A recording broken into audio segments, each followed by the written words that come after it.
زمین سے پانی نکالنے والا یہ پمپ، جسے افریقہ میں سپر منی میکر بھی کہا جاتا ہے، افریقہ کے دور دراز کے علاقوں میں لوگوں کی زندگیاں بدل رہا ہے۔ کک سٹارٹ نامی پروگرام کے ذریعے اس پمپ کو افریقی کسانوں تک پہنچانے والے مارٹن فشر اس پمپ کے بارے میں کہتے ہیں۔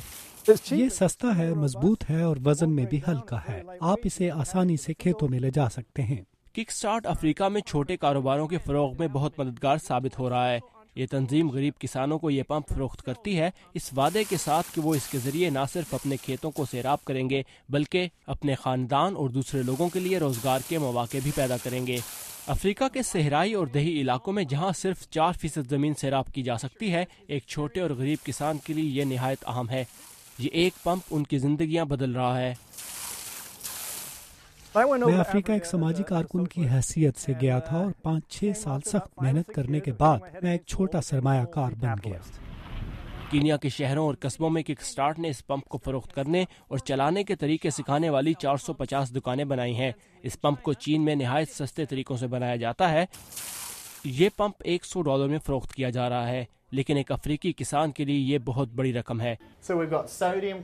یونیورسٹی آف کیلیفورنیا میں انٹرنیشنل ایگریکلچر اینڈ ڈیولپمنٹ پڑھانے والے مارک بیل کا کہنا ہے کہ غیر منافع بخش تنظیموں کی طرف سے ترقی پذیر ممالک میں غریبوں کو مفت آلات فراہم کرنے کی روایت ناکامی سے دوچار رہی ہے۔ اگر آپ کسی کو مفت میں چیزیں دیں تو وہ اس کی قدر نہیں کرتے، لیکن اگر ایک کسان کو آلات تک رسائی ہو اور یہ فیصلہ اس کا خود ہو کہ وہ اسے خریدے گا تو یہ چیز اس بات کی ضامن ہے کہ انہیں اس چیز سے فائدہ ہوگا۔ ڈینیل کرانجا نے مہینوں پیسے بچا کر اس پمپ کو خریدا ہے اور وہ اپنے اس فیصلے سے خوش ہیں۔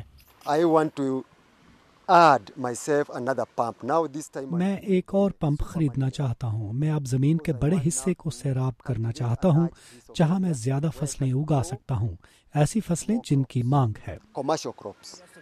اگرچہ ترقی پذیر ممالک میں بہبود کے کام کرنے والے اس بات پر متفق نہیں کہ غیر منافع بخش تنظیمیں ایسے علاقوں میں سولر لائٹس، پانی صاف کرنے اور صحت اور تعلیم کے حوالے سے نئی ٹیکنالوجی اور آلات کو بیچیں، لیکن کک سٹارٹ کا کہنا ہے کہ اس واٹر پمپ کی فروخت سے انہوں نے کینیا، مالی اور برکینا فاسو جیسے علاقوں میں 5 لاکھ سے زائد لوگوں کو غربت کے اندھیروں سے نکلنے میں مدد کی ہے۔